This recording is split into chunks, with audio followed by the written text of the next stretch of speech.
I'm Alison Mason.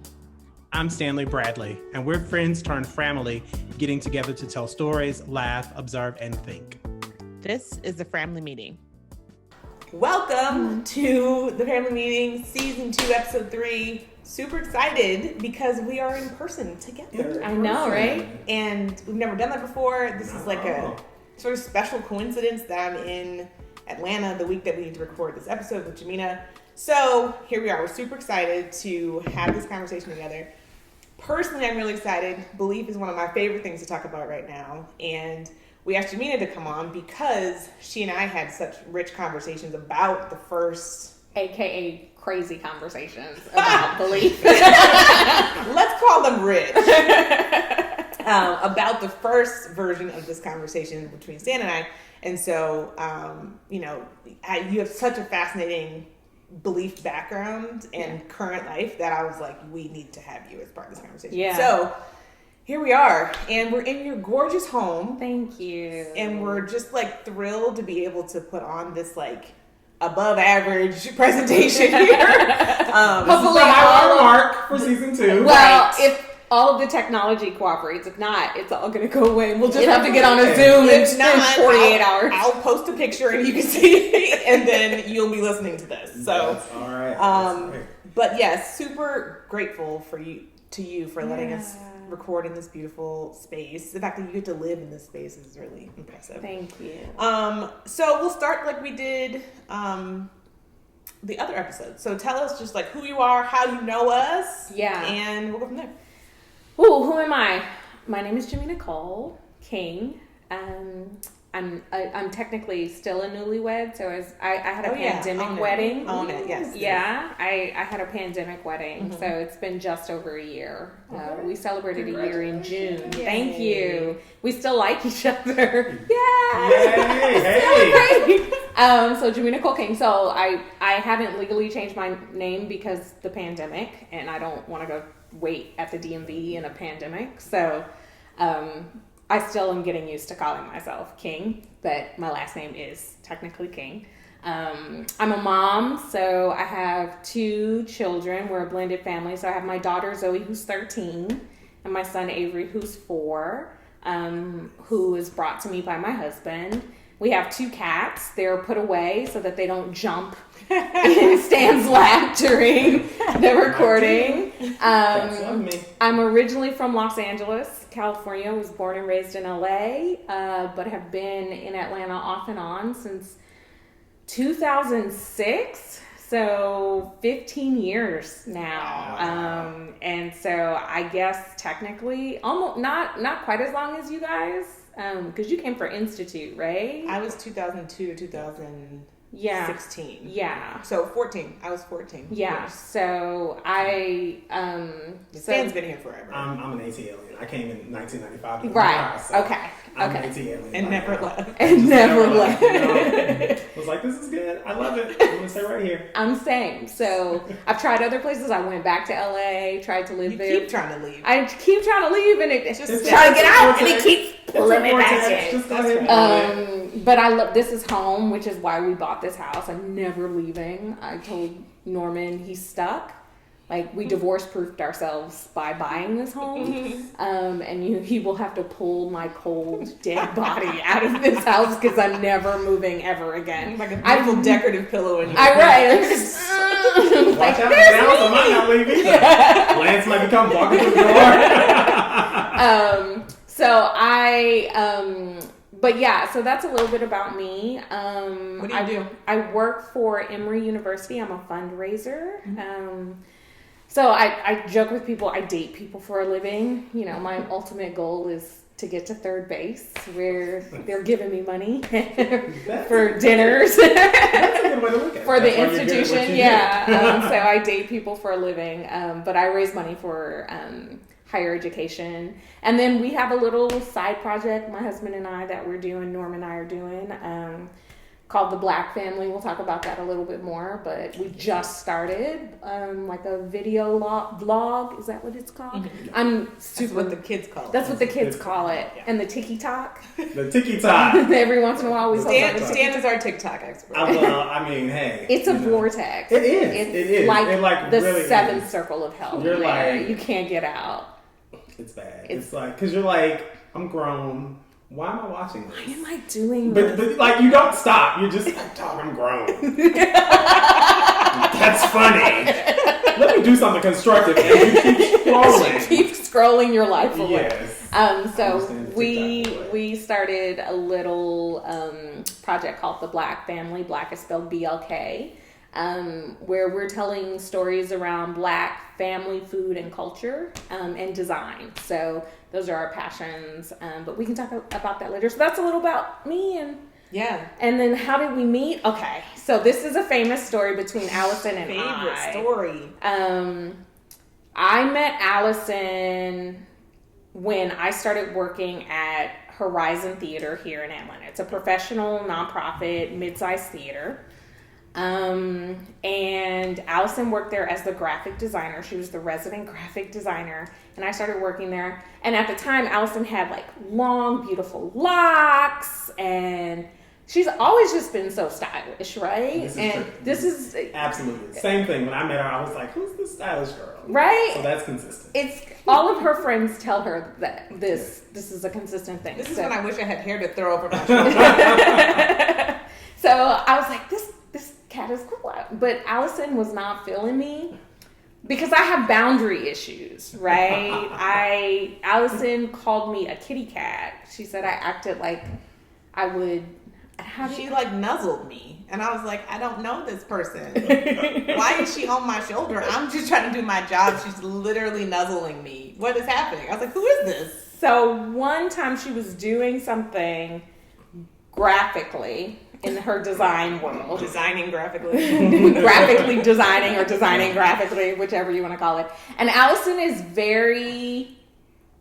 We'll just say it, Erykah Badu style. She's very sensitive about her shit, right? Oh. So like unsolicited comments and feedbacks, which I've learned in the last week. No, oh no, but like 12 years that we've known each other. That like you're like, can I give you feedback, right? And if you don't have time to say that, you need to finesse that shit before you bring it right. And so. I didn't know this about her, so I was like, oh, that line's not straight. And she went, which is an Allison move. Yes. And I'm she like, said, again, who is this? She said, step back. Because we were in cubbies, and I had stepped into her cubby. And she said, please step back. And then she pulled out a piece of tape, like actual masking tape. And she taped the floor, and she said, you can't come over this line for a week. And I was like... Wait, can I add a little framing? One piece of framing is that we worked in a band, like old school building, and our office was a single classroom. And so in my mind, there was no reason to get up from your desk ever. Like everybody could hear everybody else. We were as far away from each other in as like a this. regular voice. Yeah. There was no reason to get up at all, to give me feedback or anything else. Just stay at your desk.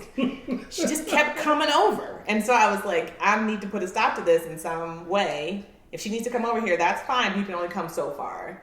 And I was like, maybe a visual will help this person. Well, so the visual was there, but then what I did was the next time I wanted to go over and talk to her, I walked right up to the line and I put my feet right on the line and I was like, hey, she hated me. But we have been friends ever since. And she has grown into one of my closest friends. Like, I was literally on my deathbed and the first person I called was Allison. Like, I need you to handle my life because I may die in the next hour. Which is not an over-dramatization of what happened. And then Stan, I was trying to rack my brain on the first time we met. It's like... Probably because I'm always with... Right, like as long as I've known Allison, I feel like I've known Stan. Known me, yeah. Because they come as a pair. I remember coming over to Horizon. So yeah. Something like that. Yeah, probably just me being there one day You probably came to a play or something. Definitely. I know I've been to some plays and probably just me dropping by the office. Yeah, so Yeah. I don't actually have a starting place with you, No, which is nice. Yeah, we just kind of have, through Allison, I think we've just known each other. Right. Yeah. Yeah. Stan is the great connector. I feel like you are too, though. Like, all of your friends know each other because... Yes, but then they all know Stan. Like, Yeah. across the board, from, like, my high school friends through to people I've met. Like because of the podcast now, Yeah. all my friends in Miami are like, I feel like I know him. I was And just about to say, I think the only people I don't know are Miami people, but they know you. I know You them don't know virtually on the podcast. All right, so let's jump in. Okay. Again, like, we had so many good conversations about belief on the Yeah. other side of that first episode, and so I think you're going to end up doing a lot of the talking here, just Okay. because I don't even think Stan knows all of this. So, Jamina has a fast. Get ready for some, oh shit, moments. Okay, I'll Okay. get ready. That's right. Thanks for All right. questions. So start at the beginning. How is belief framed for you in your formative years? Yeah, so little known fact about me, I was born into the Jehovah's Witness belief system. So both of my parents are Jehovah's Witnesses. My grandmother on my mother's side is a Jehovah's Witness. Her mother was a Jehovah's Witness. So there's a lineage of witnesses there. And I grew up in that system. And if you don't know a lot, if you don't know a lot about that belief system, it can be described as very cult-like. It's very oppressive and controlling. It's a turn of the century, millennial end times, doomsday, Armageddon will come and destroy everyone belief, right? And so there's a lot of fear, there's a lot of judgment, there's a lot of belief around, God is watching everything you're doing and you have to do right. And if you do wrong, then God will judge you and you won't make it into paradise. And so, growing up in that, there was a lot of, I thought of God, my understanding of God and the creator and the universe was that he was very punitive. Mm-hmm. It was a very, like check the box. You had to do certain things in order to qualify for the love of God. So there wasn't grace. Grace was not a factor in that belief system. It's not like God loves you and therefore he sent his son to, it's like, no, you do these things and then God will love you.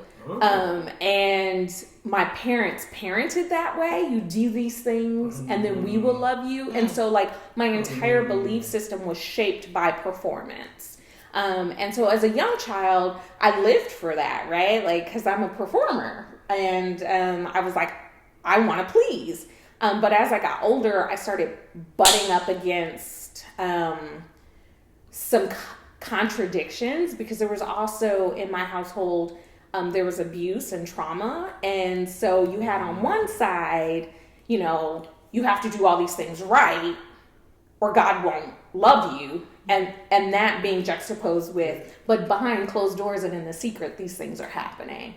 And they're happening to you. Mm-hmm. And so that shaped me, right? And that created a discord in me starting going into my teenage years. And then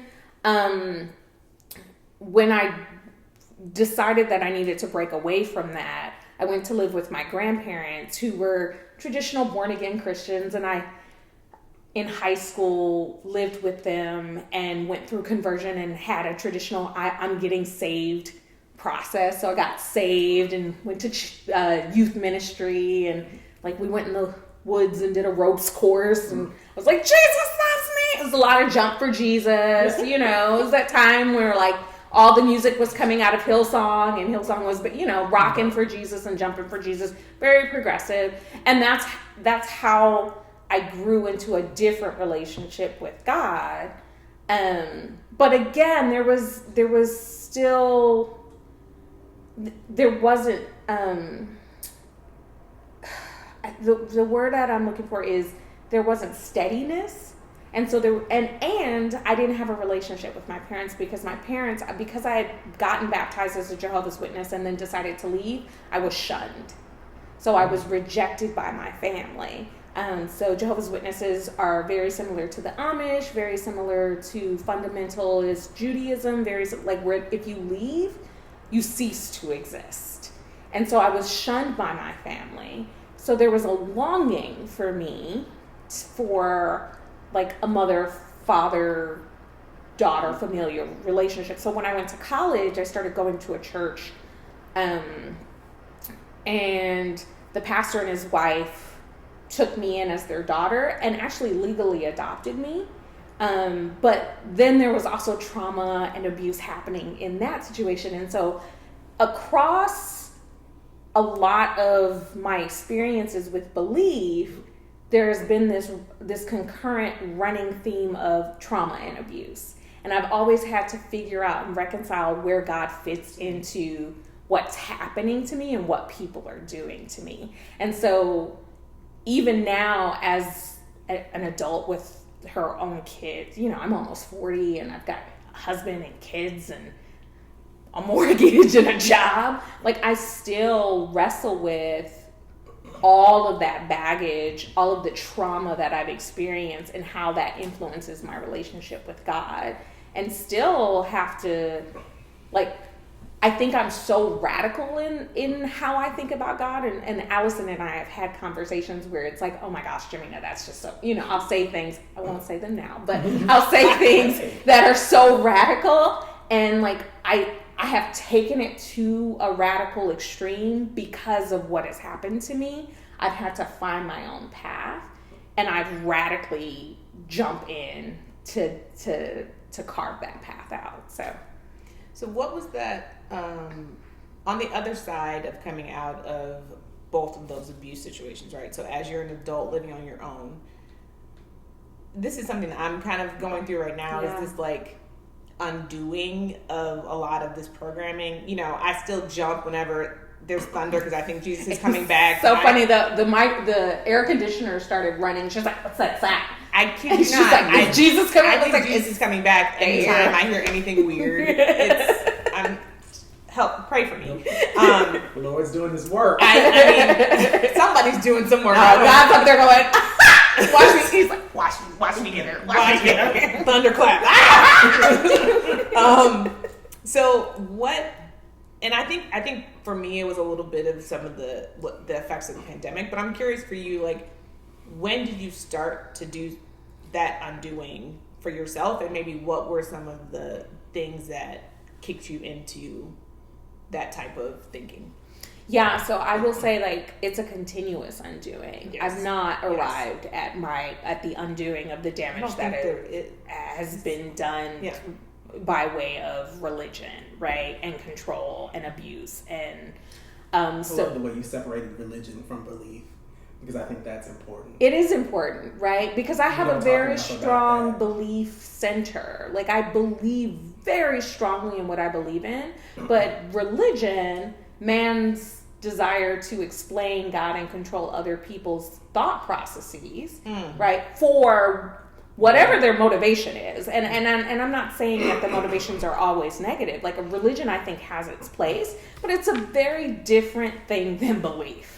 And religion is a system, right? Belief is your exchange with all that is. However you choose to believe and whatever you choose to believe in, that's your exchange. That's your currency with that. So it's still an undoing, but I think where it started for me and where I started to really be thoughtful about, just started asking questions in a real way is when I had Zoe, is when I became a mother, because I knew that I didn't want to subject my daughter to the same trauma that I've experienced in the name of religion and other people's belief systems, right? I didn't want to impose onto her something that was not going to benefit her. And I wanted her to be able to have a formative experience for herself that was meaningful. Yeah. So, and that's continued, right? And I haven't gotten it wrong. Like, I went to a Black mega church at one point and I've gotten some great relationships out of that. But like, would I go there now? Hell no. I'm like, that's damaging people, right? And that system is damaging people. But at that time in my life, that's where I was. I've gone through a period. I went through a period where I was very into spiritualism and like crystals and the tarot and all of that stuff, and like curious about that side of spirituality and like examine that. I read a lot of teachings from the Buddha and so like I've gone through different periods where I've just absorbed and dabbled in different things so that I could chart my own path, and still am figuring that out. My husband was raised Catholic and is very committed to the Catholic belief system, but we have conversations all the time about Catholicism, the system, and Catholicism, the belief, and those two things and how they butt up against each other sometimes, especially given the hurt and the harm that the Catholic Church has done en masse to entire generations of people, right? And how do you reconcile Catholicism, the system, with Catholicism, the belief, which is very beautiful and feminist and kind of like new agey. Like when you get into it, it's really broad and deep and colorful and diverse, right? And so how do you balance those two things out? So I continue to do the work.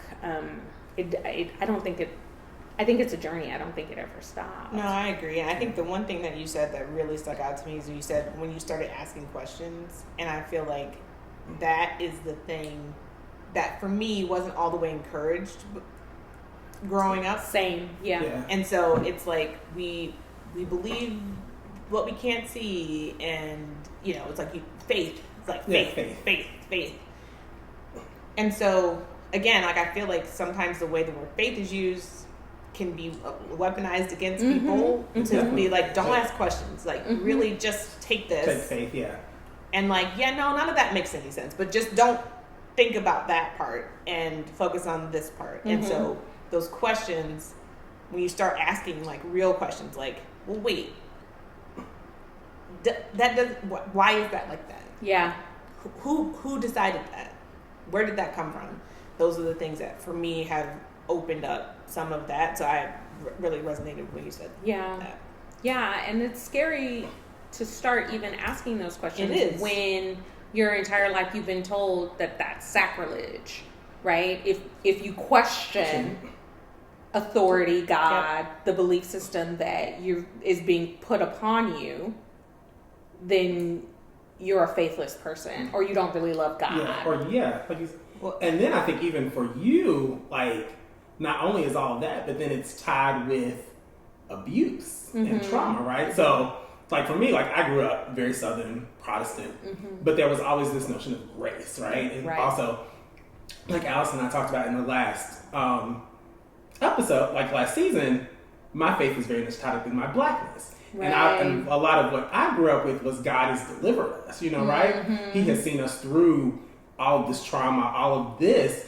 And so there is a power in God. Yeah. And so even with all of that, there's still this idea once you question it, you don't really believe. And that, like you said, that's something that is trouble for everybody. Yeah, but I what is fascinating is when you look at the Bible and when you really examine the Bible, one of the first stories told about Jesus is when he was 13 and his parents took him for Passover and they left him by accident. So we got to talk about Mary and Jesus being dumbass parents. But they got 3 days away and they're like, wait a minute, where the fuck is Jesus? Right? And they had to go all the way back. And where did they find him? They found him in the temple questioning and conversing with the rabbis. So this idea that to question is not of God goes against what the Bible said Jesus did, right? Yeah. Jesus was constantly like,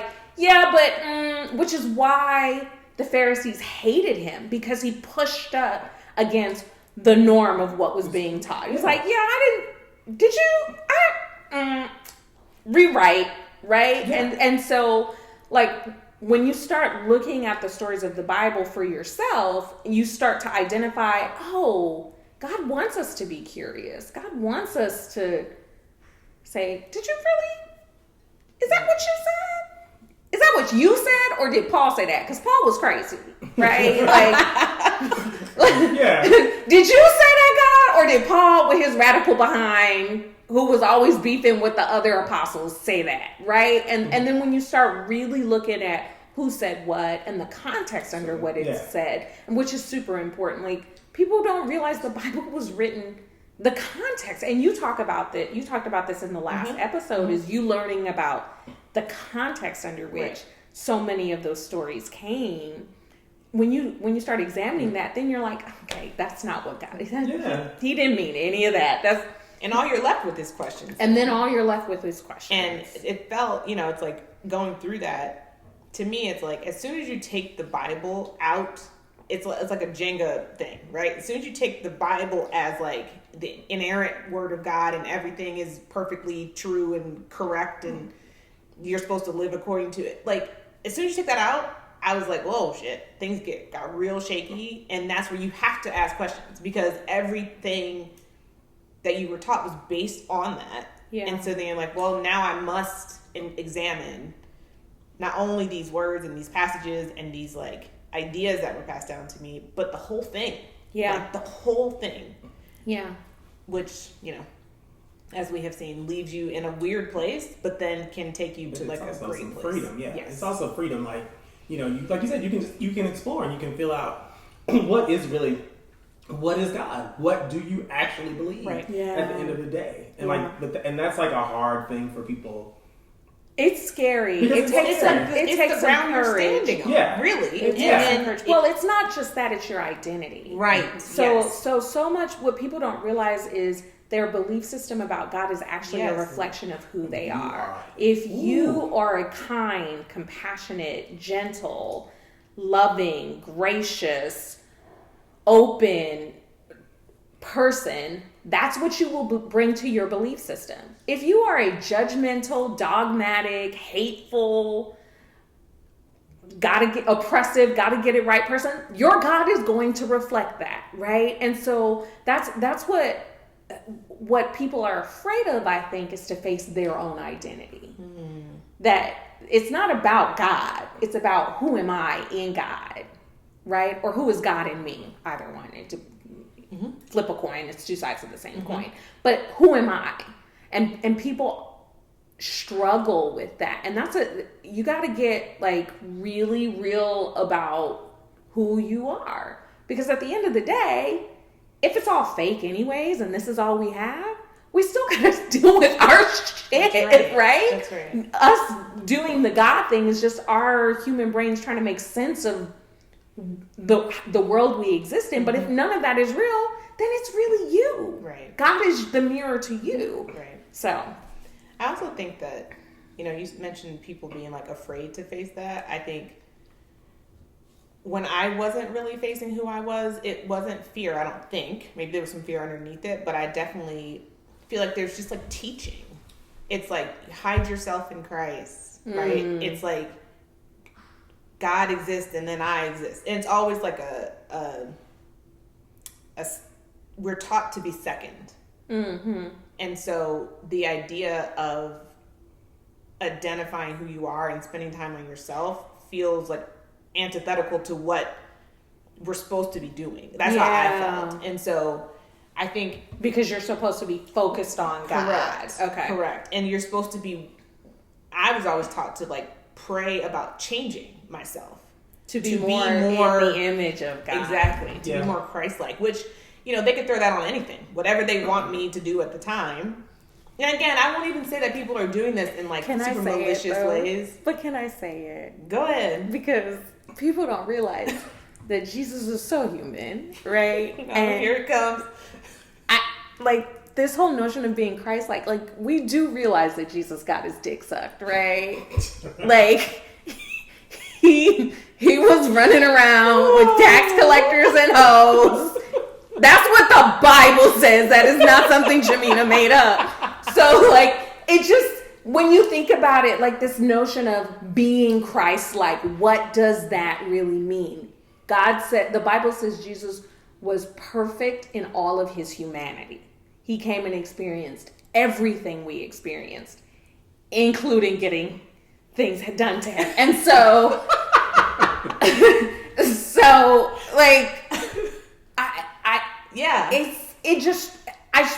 that was a realization that I came to when I realized people were trying to control my body. That's right. My sexuality, my agency, all of those things through Christ. I'm like, Jesus was out there wilding. First of all, he didn't have his first miracle until he was, how old? 30. Where did he have it? At a wedding. At a wedding. And his mama was like, do this miracle. He's like, nigga, you see me partying? This is not my time. Like, Jesus was, name a 30-year-old male version. I'll wait. Jesus was wilding. So you want to talk about being Christ-like? I am being Christ-like. Like, now I'm Pippin ask you like a real question here. Anyway. Okay, so we've mentioned this a couple times, right? This idea about religion versus belief. Right. So, what do you believe? So, that is such, so, I believe that in spite of the things that have happened to me in my life and the things that have been done to me, that all that is, God, the universe, your whatever name you want to put on it, loves me so radically that he chased me down through that. Right? And so this notion of sin that people struggle with, I don't think sin is you transgressing against God. I actually believe that sin is you moving through your existence and God chases you through that to give you grace. That on the other side of that, God is still like pursuing you. That's what I believe, that God has always pursued me. That through those pains and through the abuse and through the abandonment and through the judgment and through my imperfections and the mistakes that I've made and the bad marriages and the decision to chase a boy and all of that, God was like, it's okay, I'm going to catch her. Eventually I'm going to catch her. And then you get to a point where God catches you and you're like, And you're held. And you're held. Right. And then that's where peace is. Mm-hmm. I think that's where peace comes from, when God finally catches up to you. And so for me, my goal as a mom is to shorten the amount of time for my kids where God is running after them. I want them to be in a place where they're held sooner. That's my goal. And so whatever I can do to facilitate that, whatever I need to do to teach them, whatever I need to introduce them, whatever freedom I need to give them to figure that out and explore, that's my goal as a mom. And my goal as a wife is to create a space and a home where there's peace so that God can pursue our family and hold our family. So that's what I believe right now. I like that analogy. Because I'm thinking about now a couple of things. So I guess one thing, what do you do when you feel yourself kind of pushing against that hold of God? Yeah, so God and I have real conversations. Like there are times where I'm like, what the fuck, right? Like those are the words I actually say to God. You do, I'm sure you do. Nobody doubts that. Nobody doubts that.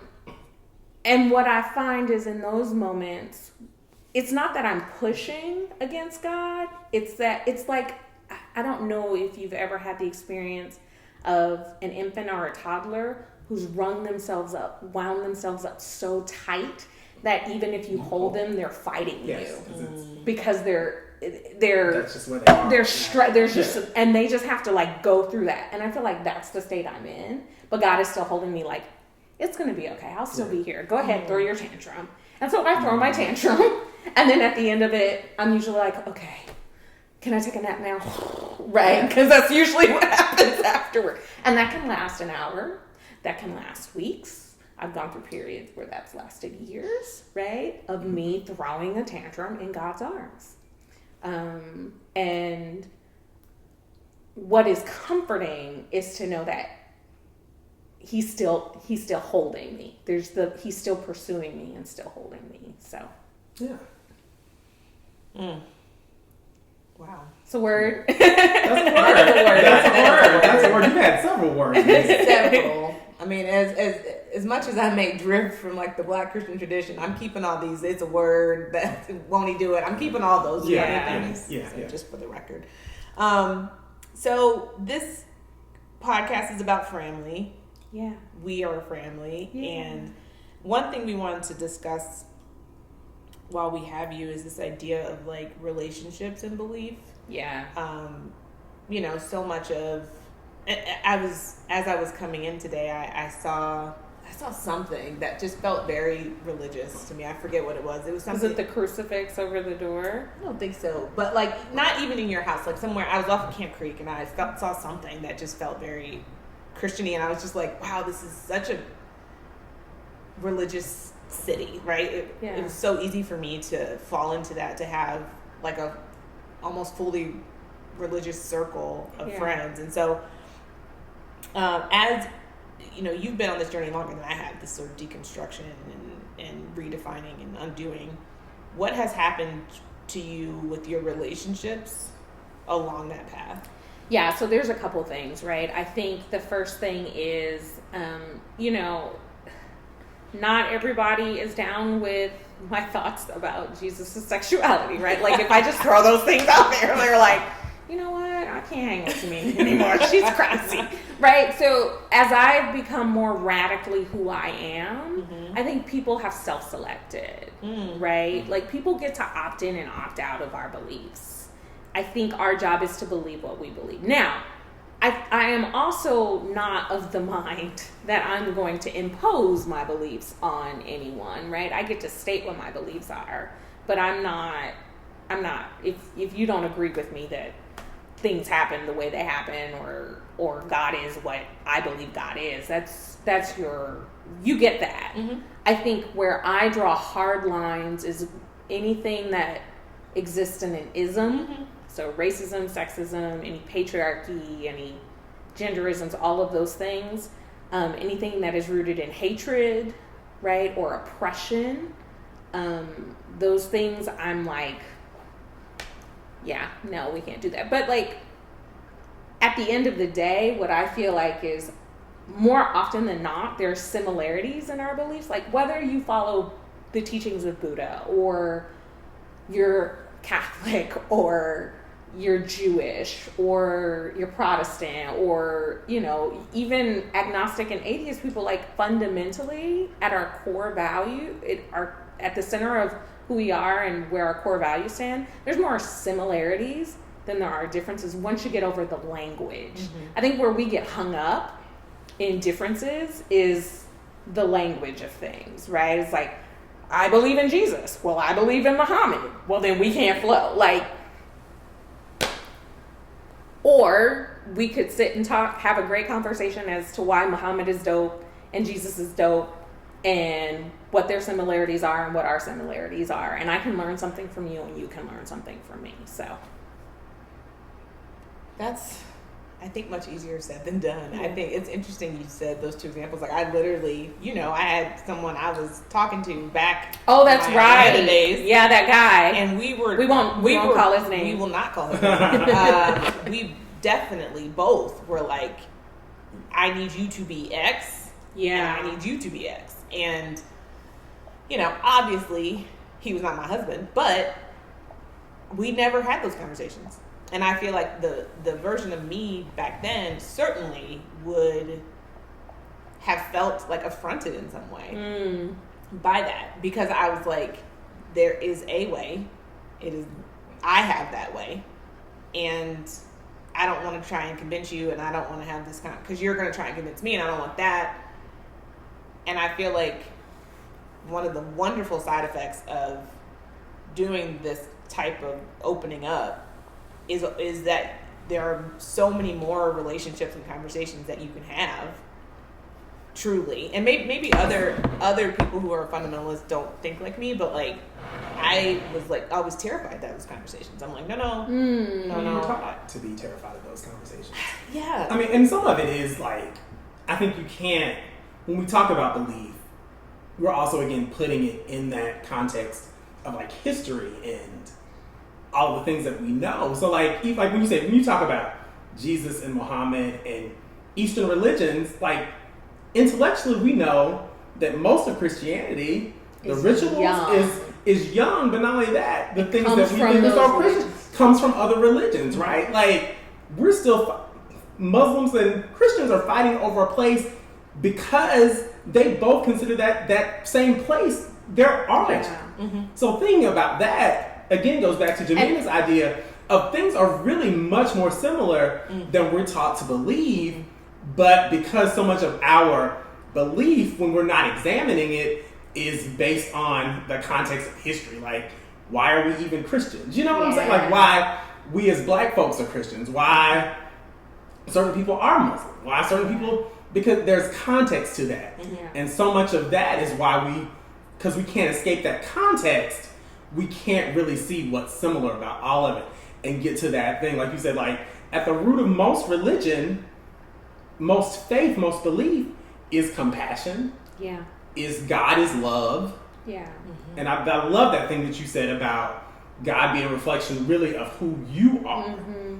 Like that's real. Mm-hmm. So yeah, I think that's why we have that difficulty synthesizing and really being like, okay, just because you believe this, it is not an effrontery to what I believe. Mm-hmm. Right. What about you, Stan? What about relationships through transitions? And I don't know if you've had as many. See, and I don't think I have not strayed as far. I shouldn't say use the word stray because that implies some kind of judgment. But I have not been in this journey with you all probably in the same way, not nearly as deep.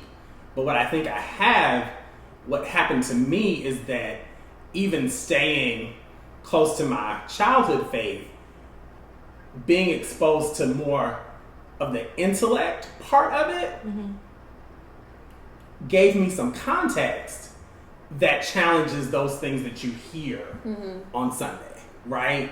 And so one of the things that I think I said is when you're like, I would like to think that I have grace, you know, when talking with people about what they believe. But I think just like Jamina, like there are certain things that you can't have grace with. Yeah. Like, right? Like I can't compromise my humanity or yours. Yeah.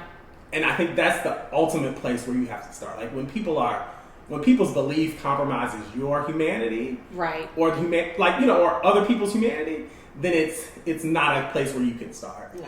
And then I also think, again, there's a seasonality to people and a seasonality to where you are. Yeah. And I think that's key to understanding that, you know, some relationships, some things, like for you to grow, for you, like you said, for you to be in that hold, you have to let go of some stuff. For you to really, truly embrace that love of God, you got to let go of some stuff and some people. Right. Yeah. And that's kind of where I am with that. Yeah. No, yeah, I totally resonate with that seasonal part when I think about this question, especially since, sometimes, for me, this is especially true, it's like when relationships are founded in religion or began in a religious space, it can just feel like such a touchy subject. Yeah. And, you know, especially when you're like, I know exactly what you think about what I'm saying. Because I used to think the same thing about other people when they said that. Yeah.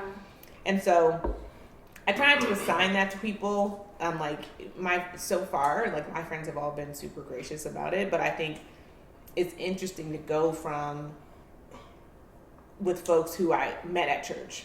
It's interesting to go from having that like common language that was like always threaded through conversations to now where it's like it is missing. Like it's gotten dropped out of There's this a loss. conversation because I think it's like, well, I feel like people are trying to be sensitive to the way that I'm thinking now, but it's something that's noticeable. Like it feels really noticeable to me that it's like this thing that was not a foundation, but certainly like a core value, shared core value with folks, and it feels like it's different. And so it just feels like I try to be careful, but I also try to be brave and not like back away from anything that I'm thinking and like share openly when it comes up. But I think again, it's like, ooh, like we're different now. Well, but I don't think you are, because I've known you for a long time. Mm-hmm. Stan has known you for a long time.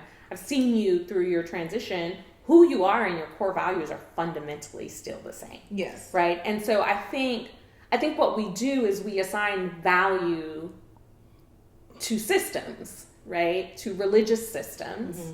But I think your belief is still fundamentally, like your belief in God, mm-hmm. your belief in your relationship with God is still fundamentally there. How that gets exercised changes based on what you're taking off the shelf and putting back on the shelf. Mm-hmm. That analogy you used in the mm-hmm. last episode about belief, right? Like you are becoming more gracious and more compassionate, I think, with yourself, mm-hmm.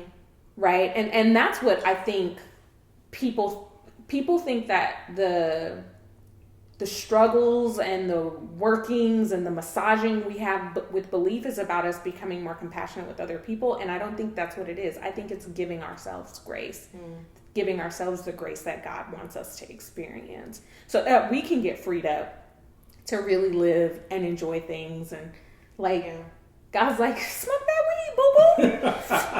Yes, light it up, right? Have that glass of wine. Yeah. Go get you some head. Like all of those things. God is here for it. And he wants us to give ourselves the grace and compassion that he sees for us. Yeah. And then we can exercise grace and compassion to others. Yeah. You can't give what you don't have. Right. I definitely resonate with that. I think you're right about my core values being the same. I think the one thing that is a new thought that I'm thinking about is, and this is a question that I was kind of wrestling with my living room group that I meet with. Yeah. Last week we were talking about like the identity of God, and there goes the cuckoo clock. There's the cuckoo clock. Sorry, I forgot to turn it off. We have a cuckoo clock. It's very cute. So cute. One thing that I am wrestling with, though, just to respond to what you said, is the identity of God and what I believe, what I think, what I have evidence for. And so I don't know that I can say that my relationship with God is the same. Because God as a concept feels much more nebulous to me. Yes, so that's an idea without a period, but that's what I'm working through right now to I understand. know that space, right? Yeah. And which is why I went on this quest for this exploratory quest where I was like, is it God? Is it the universe? Mm-hmm. Is it a black hole? Is it me? Is it, mm-hmm. and ultimately I kind of arrived back at the place where I started, mm-hmm. but I got real clear about what I believe about what God was. And so it's a journey. That's a journey. Yeah. That's really a journey. It feels weird. But good. Yeah. The shelf analogy, like taking books off the shelves and taking the shelves down. Well, the shelves are down. The shelves are down. The bolts We're about to knock the whole damn wall. The shelf, open concept, everything. Exactly. Like you said, it's demolition. Yeah.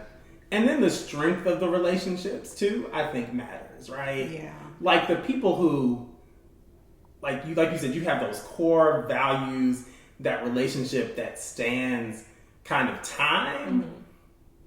They're willing to take that journey with you. Yeah. Or at the very least, provide a safe space for you to have that journey. Yeah. Right. And so, like you said, they're like everybody's not gonna make that journey with you. Everybody's not going to want to, and I think that has to be okay. Mm-hmm. Yeah. Whew. Dope conversation, friends. Believe. Oh my gosh.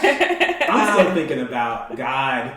Like, I feel like that's something I knew intellectually, but I love the way you said it. God is a reflection of you. Yeah. And then thinking about that, how what you reflect makes other people question what they reflect. And that's what's so uncomfortable, right? Because then once you start reflecting, like, okay, so if I am compassionate, if I am generous, but these people that I love are not, What is their place? what is this? Yeah.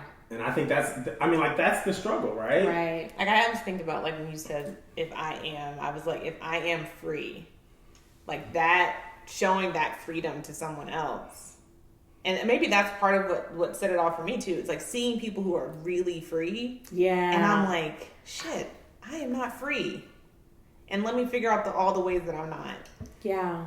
That's a big one for folks. I think that somebody really being freely and fully themselves, Yeah. who makes people who aren't themselves get all kinds of feelings. Especially if you've never questioned yourself. Right. Right. I think there are people, I think that if you've questioned it, if you understand that everybody has their own path, and no, but like if you are certain, and like you said, so much of what religion is that it is certain. That's right. Right. Like it is and it's certain and it's here, and you need to be here. Yeah. And if you're out there, Yeah. then you're something other. Yeah. Which, one of the things that I think is the most beautiful about God, and this is a little bit of a reference to what you talked about you're going through right now, is the abstractness of God. The idea that God is actually not a certain contained thing. Right. God, the concept of God itself is abstract. It's right? trippy. It's really freaky, right? And the miracle of Jesus and the miracle of Mary and the miracle of salvation. God, the universe, belief, all of those things are huge abstract concepts. And we're trying in our feeble minds to make sense of them. And the best thing we can do is find people who can roll with us on the journey. And that's what it's about. Like when you talk about relationships, I just need you to roll with me on my belief journey. I don't need you to agree with me. I don't need you to have the same belief I have, but I need you to roll with me while I figure out what my journey is. And that's where I've arrived in my life. Yeah. Well, this has been dope. And I'm awesome. grateful. I feel like this is a good space, like to have this too. I think this is one needed ordained to happen in some in kind of way. person. Yeah, like just comfort, the beauty of this space. Thank you. And this needed to happen in person. Yeah. This was ordained, I think. Thank you. Stan, what's up for you? Switching total gears, I discovered the public library has an online audio. Yes. Don't know why I did not know this. I think I knew that. I don't know why I did You not know can this. check it out, put it in your queue. Yes. You're just figuring this out? I figured it out kind of in March of the pandemic. Okay. So, said all that to say, Crazy Rich Asians trilogy is what I've been listening to for like the past 3 weeks. Okay. And it's just fluff. Is the movie the beginning of the trilogy? The movie is the beginning of the trilogy. Okay. So that means we're getting more Crazy Rich Asian movie? I think we are. I think Okay. I heard that there was more coming. Okay. Yeah. Because it was very good. I I really love Crazy Rich Asians. I will be mad if they pull a Bridgerton and they're like, your favorite characters are gone, trash. no, and that I'm would like, be what? Yeah. No. Well, and so of course because the books are 10 times more detailed than the movie, it's just 10 times more fabulous and excessive and all of those things. But so it's a good listen. Okay. So Crazy Rich Asians trilogy audiobook. Awesome. That's what's up for me. Awesome. What's up for you? I am hiring.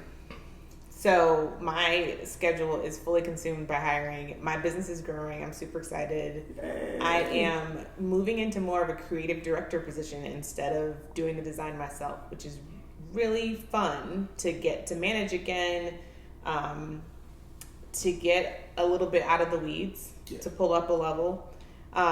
So yeah, man, I'm just excited that my business is growing, that this is going to give me more time to focus on the creative retreats, which, you know, I love an event. Yeah. I love an event.